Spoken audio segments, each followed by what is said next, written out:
कहते हैं दुनिया में अगर सबसे ज्यादा भार, सबसे ज्यादा वजन, सबसे ज्यादा अगर बोझ किसी चीज में होता है तो वो एक बाप के कंधे पर एक जवान बेटे के जनाजे में होता है। एक जवान बेटे का जनाजा एक बाप को तोड़ देता है, बेबस कर देता है। यकीन मानिएगा, आज जब मैं आदिल के पिता से जब मैं मिला तो मेरी आत्मा अंदर तक हिल गई। जैसे जिस तरीके से वो अपने दर्द को बयां कर रहे थे, मेरी रूह कांप गई। उनसे जब मैंने बातचीत की, बार बार वो भावुक हो रहे थे, रो रहे थे। मैं नहीं चाहता था कि मैं उस इंटरव्यू को पूरा करूं, लेकिन अंदर से मेरी आत्मा ये कह रही थी कि नहीं, ये इंटरव्यू पूरा करना जरूरी है, ये बातचीत पूरी करनी जरूरी है। और वो इसलिए जरूरी है क्योंकि आदिल के पिता की बात उन लोगों तक पहुंचनी चाहिए। इसलिए पहुंचनी चाहिए क्योंकि जो जहरीला नफरत भरा माहौल बना दिया गया है, उसमें आदिल के पिता वो शख्स हैं जो इस देश को इतना बड़ा संदेश दे रहे हैं।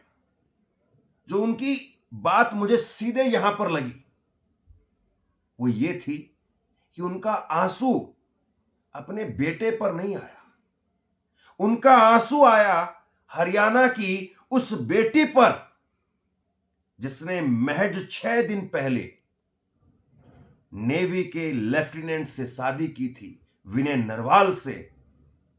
और उसकी बात जैसे ही उनके लब पर आई, वो अपने आप को रोक नहीं पाए।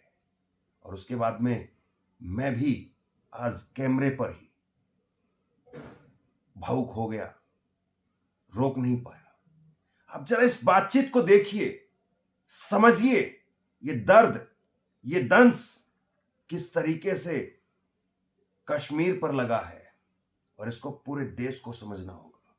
इस बातचीत को ना केवल आपको देखना चाहिए, बल्कि इस बातचीत को आपको लोगों तक पहुंचाने की बहुत जरूरत है। पहलगाम हमले में 26 लोग मारे गए। ये संख्या बढ़ सकती थी, ये नंबर बढ़ सकता था अगर आदिल हुसैन शाह उस वक्त में उस जगह पर नहीं होते। एक कश्मीरी नौजवान जिसने अपनी जान की बाजी लगा दी, अपनी जान दे दी, लेकिन उन आतंकियों के सामने भिड़ गया, लड़ गया, कोशिश की। उन्हीं के घर पर आज हम बैठे हुए हैं और आदिल के पिता वो मेरे साथ हैं। नमस्कार। ठीक है आप? हाँ जी, ठीक है। दवाइयां हैं, तबीयत खराब है? तबीयत तो खराब हो ही गई है, लेकिन अब मजबूरी से मेहमान आ रहे हैं इस गम में शमूलियत के लिए, तो मजबूर भी हो रहा हूँ इनके साथ बात करने को। हम भी आपको ज्यादा परेशान नहीं करना चाहते, लेकिन अब एक बहुत बड़ा काम एक तरीके से आदिल ने किया। आदिल ने एक ऐसा काम किया जो पूरे देश के लिए मिसाल बन गया, कश्मीरियों के लिए मिसाल बन गया कि एक ऐसा नौजवान था जो बंदूक के सामने भी डरा नहीं, झुका नहीं, अपनी तरफ से कोशिश की जितना वो कर पाया। कब मुलाकात हुई थी आदिल से, आखिरी मुलाकात आपकी? जी, आप पहले तो मैं बता सकता हूँ कि आप ये ना समझें कि पूरा जवाब आपको ना मिले, मैं खुद सारा बता सकता हूँ आपको। आदिल की मुलाकात तो उस वक़्त उसी दिन हुई 22 अप्रैल को, जब वो यहाँ से मज़दूरी के लिए निकल गए 8 बजे।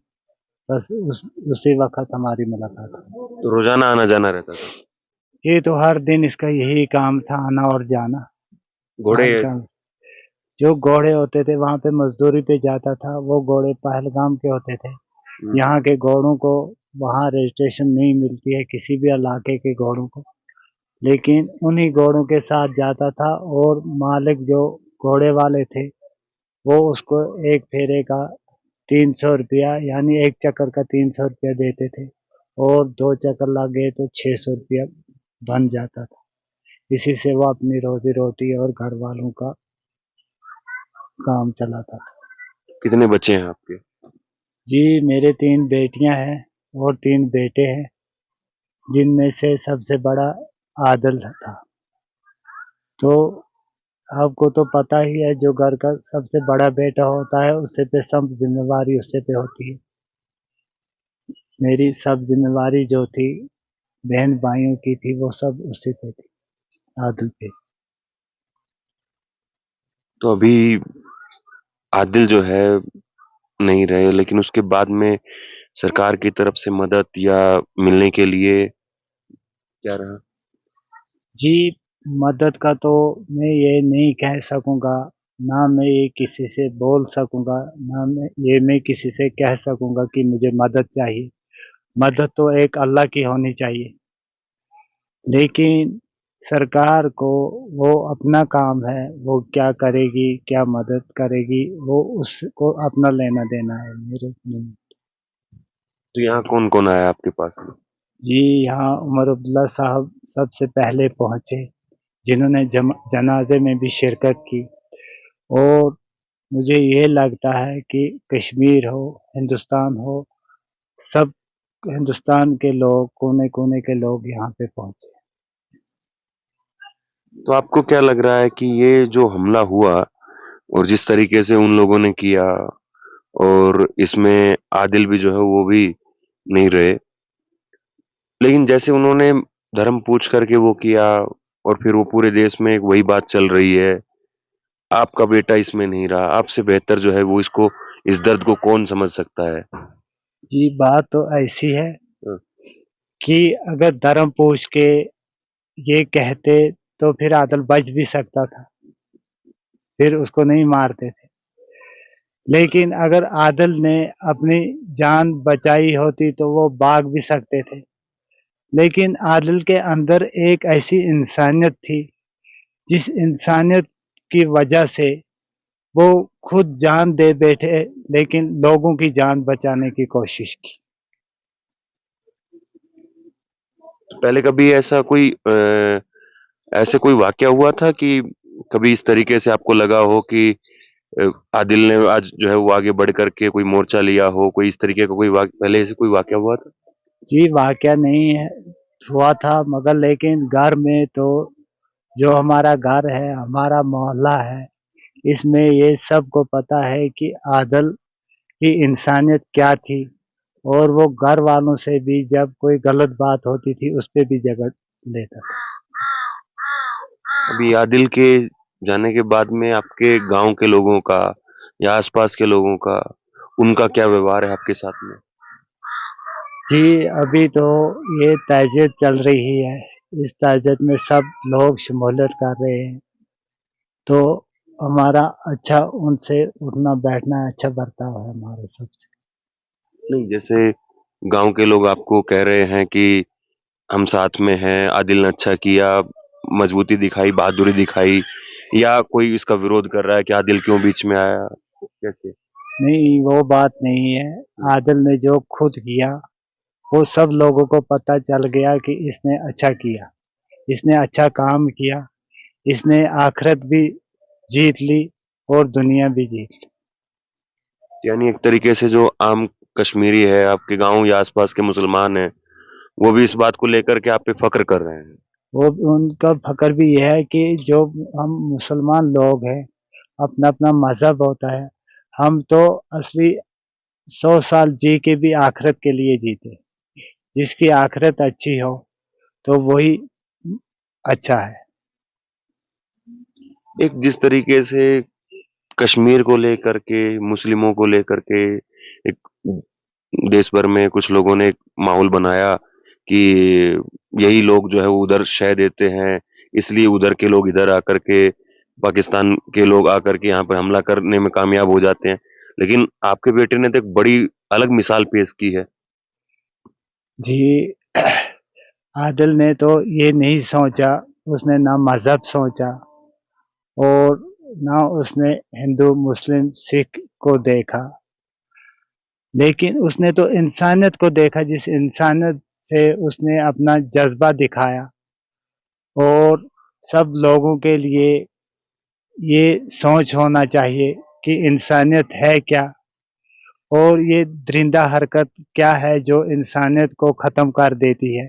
ये उन सब लोगों को सोचना चाहिए, और सोच कर, चाहे हिंदू हो, मुसलमान हो, सिख हो, कोई भी हो, इनको एक बनकर रहना चाहिए, और इस अपनी इंसानियत को कामयाब बनाना चाहिए। परिवार के बारे में, आदिल के परिवार के बारे में, उसकी ज़िंदगी के बारे में बताइए। उनकी शादी हो गई थी? जी, आदिल की शादी हो गई थी, हाँ। हुँ, बच्चे? उसका बच्चा कोई नहीं है, लेकिन उसकी बीवी जो है वो भी मायके के घर में है। तो आदिल के परिवार के बारे में, आदिल का तो सब जो काम-काज घर का था, घर वालों की रखवाली थी, वो आदिल के ज़िम्मे में थी। लेकिन अब हमें यहाँ पे तहज़ीब चल रही है, आना-जाना लोगों का बहुत ज़्यादा है। इससे आगे खुद देखेंगे क्या होगा। हमारे साथ हमारा अल्लाह है, जैसे उसने आज तक हमारी परवरिश की, ऐसे इससे आगे भी उसने सोचा होगा। आदिल पढ़ाई-लिखाई की थी या आदिल ने 12वीं तक पढ़ा था। 12वीं तक पढ़ा था, फिर अपनी गरीबी की वजह से नौकरी न मिल सकी, तो फिर बाद में वो मज़दूरी करने लग गया। आपके ज़हन में कभी ऐसा होता था कि कभी पहलगाम में इस तरीके का कोई हमला हो सकता है? या पहलगाम में जब आदिल काम करने के लिए बाहर जाता था, तो आपको कोई खतरा महसूस होता था कि कभी के किसी रोज़ ऐसा हो जाए? जी, अगर ये पता होता किसी इंसान को भी, चाहे मुझे नहीं और किसी को भी, तो आदिल को कौन वहाँ जाने देता कि वहाँ जाओ अपनी जान के लिए खेलने के लिए। ये तो किसी को पता ही नहीं होता आगे क्या होगा, क्या नहीं होगा। तो आपको कभी ऐसा कभी डर लगा नहीं? ऐसा कभी डर लगा नहीं। जिस दिन आदल गया उस दिन भी ये डर नहीं लगा कि क्या होगा, क्या नहीं होगा। ये जो हुआ, इसके पीछे आपको क्या लगता है, किसकी क्या कमी रही, जिसकी वजह से आज आदिल हमारे बीच में नहीं है?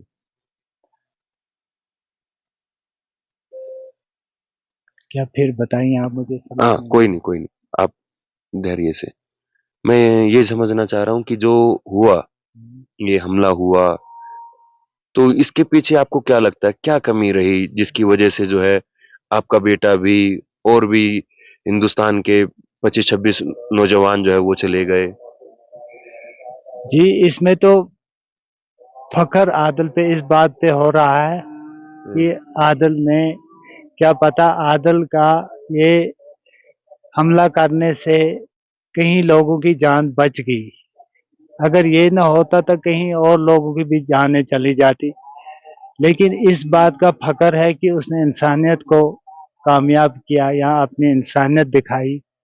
लेकिन दुःख बहुत बड़ा इस पे है कि जो वो 26 लाशें भी चली गई, जिनके घर में बच्चे होंगे, जिनके घर में माएँ होंगी, जिनके घर में बहनें होंगी, जैसे कि हमारी अभी लड़कियाँ हैं, शादी के बगैर हैं, उनके घर में भी ऐसा ही होगा। या कहीं बूढ़ी माएँ होगी, उनका तो बहुत दुःख है मुझे। और लेकिन इनसे भी, आदिल से भी बहुत ज़्यादा उस लड़की का दुःख मुझे है।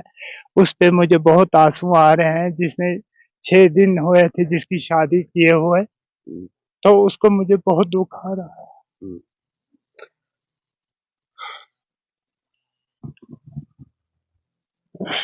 देखिए ये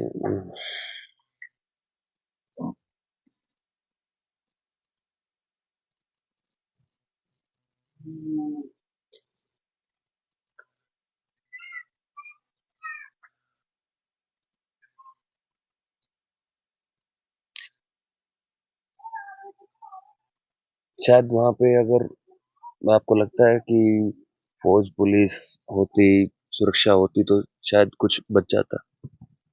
अगर होती वहाँ पे तो फिर भी बहुत सहूलियत हो जाती। कुछ ना कुछ लोग बच जाते। तो भी ये कहा अगर जा रहा है, अगर 26 लोग थे तो क्या पता 26 में कितने की जानें बच जाती। लेकिन कभी आदिल ने बताया था कि वहां पे फौज रहती है, पुलिस के लोग रहते हैं, नहीं रहते हैं? क्योंकि नहीं, मैं आपसे समझना चाह रहा हूँ। नहीं कभी नहीं बताया। वहाँ पे फौज होती ही नहीं थी ऊपर। वहाँ जो ये बायसरन है ना, हम्म, यहाँ पे फौज नहीं होती थी। अगर फौज होती तो फिर इतना ये कहाँ होता, फिर नहीं होता ये। फिर तो हमारे यहाँ आज इधर हर जगह पे आसपास में फौज लगी है, तो सबको पता है कि यहाँ फौज लगी है। ऐसे अगर वहाँ भी होता तो फिर सबको पता होता कि यहाँ फौज लगी है, तो फिर कहाँ ऐसा। आदिल को लेकर के क्या सपने थे आपके, क्या सोचते थे? जी, हम इतने कोई बड़े लोग नहीं हैं। हम यही अपनी गरीबी की वजह से यही हमारे सपने थे कि आदल कमा के लाता है और हम घर में खाते हैं। बस ये सपने थे। और अपनी बहनें थी उसको उनकी परवरिश करता था। अपने भाई छोटे थे उनकी परवरिश करता था।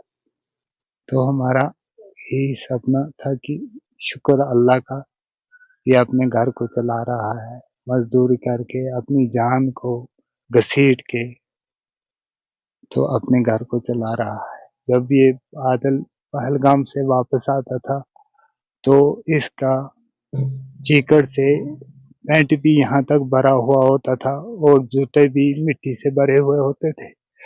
और फिर यहाँ से दूसरे दिन वो उसको धो के हम्म, फिर सुबह दूसरा जूता लगा के चला जाता था। इतनी मेहनत।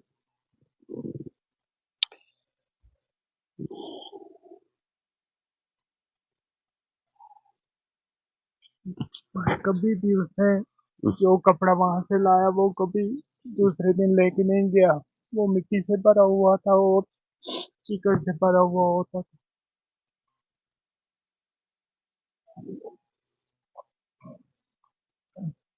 ऐसा ही कर करके वो अपने घर को चला रहा था।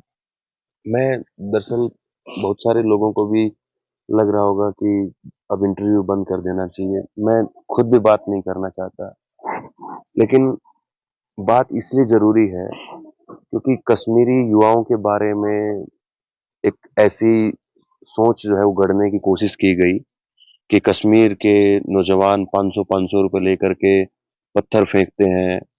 कश्मीर के नौजवान वो पता नहीं ये करते हैं, वो करते हैं, या कश्मीरी जो है वही मिले हुए हैं बॉर्डर पार के लोगों से, इसीलिए हमला हो जाता है। ये सारी बातें जो है वो कश्मीरियों के ऊपर या कश्मीर के बहुत सारे लोगों के ऊपर कुछ नफरती जहन के लोग चिपकाते हैं। तो इसलिए मुझे लगता है कि आज आदिल के पिता के जरिए उनको कम से कम ये समझना चाहिए। ये दुखी हैं, बीमार भी हैं, मैं भी दुखी हूँ, आप सब भी दुखी होंगे, हम सब दुखी हैं।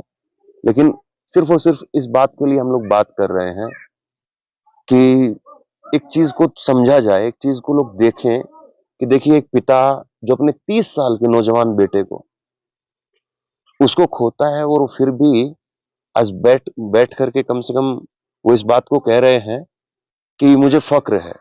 और उन्होंने अपने बेटे से ज्यादा अफसोस किया है हरियाणा के उस बेटे का, उस लेफ्टिनेंट का, नेवी के लेफ्टिनेंट विनय नरवाल का, जिसने मात्र 6 दिन पहले जिसकी शादी हुई थी उसकी जान चली गई।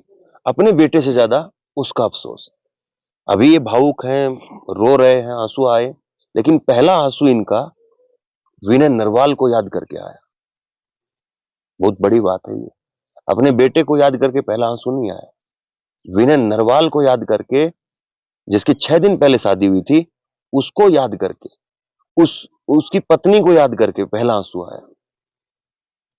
तो मैं माफी चाहता हूं और माफी के साथ में इस बातचीत को मैं जो है जारी रख रहा हूं, ताकि एक संदेश, एक मैसेज, एक बात वो लोगों तक पहुंचनी चाहिए कि क्या कश्मीर को हम उसी तरीके से देख रहे हैं जिस तरीके से दिखाया जा रहा है, या कश्मीर को हमें आदिल के पिता की नजर से देखने की जरूरत है, जो आज इतने भावुक होकर के भी और इस तरीके से भी, और वो फिर भी डटे हुए हैं, फिर भी रुके हुए हैं, और फिर भी धैर्य के साथ में अपनी बात को कह रहे हैं।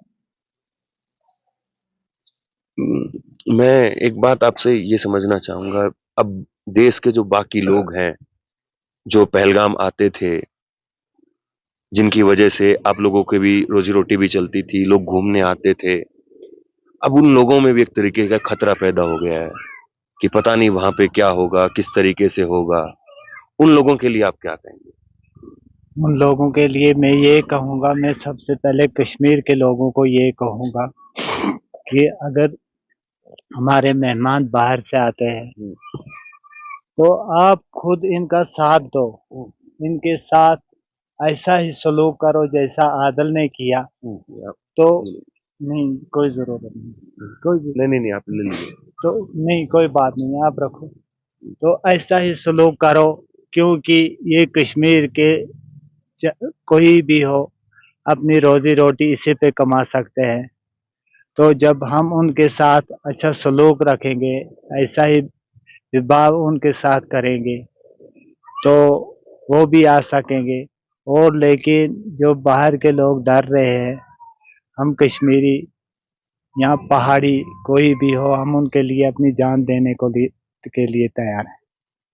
वो आए, वो हमारे मेहमान हैं, तो हम उनके लिए जान देने के लिए तैयार कितनी बड़ी बात है, हैं। आपने अपना बेटा खोया है और फिर आप उन तमाम लोगों के साथ आज भी खड़े हैं। मैं आज भी खड़ा हूँ। आज मैं चाहता हूँ अगर कि मेरी जान भी ऐसे ही मेहमानों की नवाजी करते हुए चली जाए, तो ये मेरे लिए बहुत काफी है।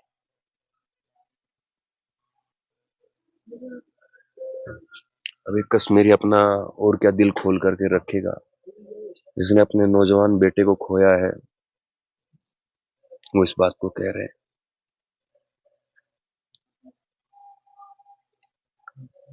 जो दहशतगर्द है, आतंकी है, जिन्होंने ये सब किया है, बार बार जो है आप लोगों का एक रिश्ता जो है बेवजह जोड़ करके आपको बदनाम करने की हमेशा से एक कुछ नफरती जहन के लोग करते हैं, उनके लिए क्या कहेंगे? जी, ये तो पता नहीं है वो कौन लोग हैं, लेकिन जो भी लोग हैं वो जैसे लोग हैं वो इंसान तो नहीं है, क्योंकि एक इंसान का कत्ल करना, इंसान हमारे मजहब में सुन्नत नहीं है ये कि कत्ल करना, ये इंसानियत के खिलाफ है। तो वो लोग तो दरिंदा हो सकते हैं, वो लोग जानवर हो सकते हैं जो ये काम करते हैं, उनके पास इंसानियत ही नहीं है। और जो देश भर में लोगों को व्हाट्सएप पे जैसे कि एक फैलाया जाता है कि नहीं नहीं, वो तो धर्म के नाम पर कट्टर हो गए हैं या एक मजहब को देखना नहीं चाहते हैं। कि जी, इंसानियत में कोई भी धर्म काम नहीं आता है।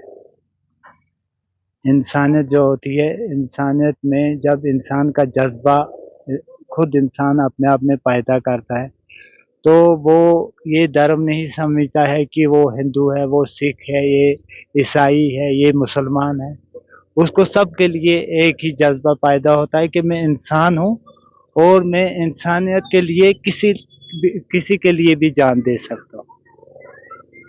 देश के प्रधानमंत्री को क्या कहना चाहेंगे? मोदी जी को क्या कहना चाहेंगे? अमित शाह को क्या कहना चाहेंगे? क्या करें? जी, क्या कहूँ मैं तो अब ज्यादा बातें कर भी नहीं कर सकता, लेकिन ये अमित शाह के लिए भी मुबारक है और नरेंद्र मोदी के लिए भी मुबारक है कि जिसके देश में से एक आदिल हुसैन शाह ने अपनी कुर्बानी दी और सब मिनिस्टर हों या सबसे छोटा गरीब हो, सबकी इज्जत को बुलंद किया। सरकार इसका किस तरीके से जवाब दे, आपको लगता है? आपने अपना बेटा खोया है, जी, मुझे उसके साथ लेना देना नहीं है, वो सरकार का काम है, वो क्या करेगी, क्या नहीं करेगी, इसमें मैं कुछ नहीं बोल सकता। ना मैं किसी से माँग सकता हूँ कि मुझे कुछ दे दो, ये मुझे नहीं पता है।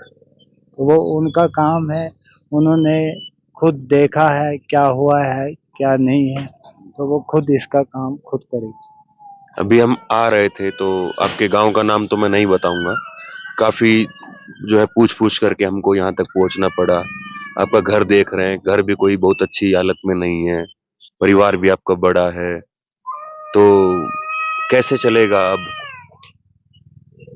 तो घर घर तो अच्छा नहीं है, लेकिन हुँ, घर तो अच्छा नहीं है, हुँ, मगर इसमें बात ये है कि जो मेरा बेटा था, हुँ, उसकी कमाई से या उसके इखलाक से हम तो अच्छी ज़िंदगी गुज़ार रहे थे, हुँ, क्योंकि हमें कोई परेशानी नहीं थी हुँ। कि वो अपना घर चला रहा था और हम खुद ऐश-आराम की ज़िंदगी बसर कर।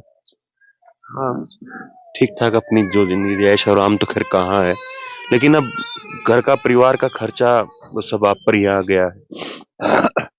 वो तो आ गया है, लेकिन अब मेहमान आ रहे हैं, बाद में देखेंगे।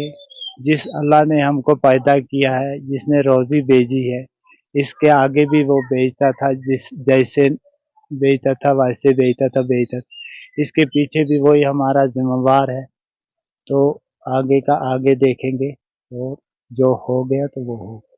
आपको अभी हम लोग आ रहे थे तो देख रहे हैं पुलिस भी मिली है, सिक्योरिटी अभी दी गई है, तो आपको भी खतरा महसूस हो रहा है कि आदिल ने ये काम किया तो कहीं दहशतगर्द आतंकी आपके घर तक ना पहुँच जाए, कि कश्मीरी होकर के या मुसलमान होकर के आपने ये किया? जी, हमको अल्लाह पे भरोसा है, मरना आज भी है और कल भी। तो ये तो खतरा महसूस इसलिए डर लगता है हर किसी को अपनी जान का, लेकिन वो अल्लाह चाहे क्या होगा क्या नहीं होगा। देखिए हम सब एहसानमंद हैं, आपके एहसानमंद हैं, आदिल जैसे उन नौजवान बहादुर कश्मीरी मुसलमानों के एहसानमंद हैं, जिनकी वजह से हम लोग यहाँ बैठे हैं। फौज है, पुलिस है, वो काम कर रही है अपना, लेकिन जब तक अगर लोकल लेवल पर आदिल जैसे लोग हैं, आप जैसे लोग हैं जो अपने बच्चों को ऐसी परवरिश दे रहे हैं, तब तक जो है वो आतंकियों के मंसूबे कामयाब तो नहीं हो सकते हैं। ये ज़रूर है कि इस बार वो एक बड़ा हमला करने में कामयाब हुए हैं, लेकिन देश को, देश के लोगों को और देश की सरकार को वो देखना चाहिए कि आदिल के परिवार को कैसे सँभाला जाए अब। अब हम सबकी ज़िम्मेदारी होनी चाहिए इस परिवार को सँभालना। इन्होंने अपने हाथ में इनके हाथ में जो था वो किया है और आज भी अपना दुःख जो है वो ज़रूर प्रकट कर रहे हैं। अब देखना यही है कि आगे कैसे क्या कुछ होता है। लेकिन आपने अपनी बात कही, आपने समय दिया, धन्यवाद आपका। आपका भी शुक्रिया, आप वहाँ से आए और नहीं, नहीं, आपने हम तो हमसे आपके बात लिए आए। की। शुक्रिया। Thank you.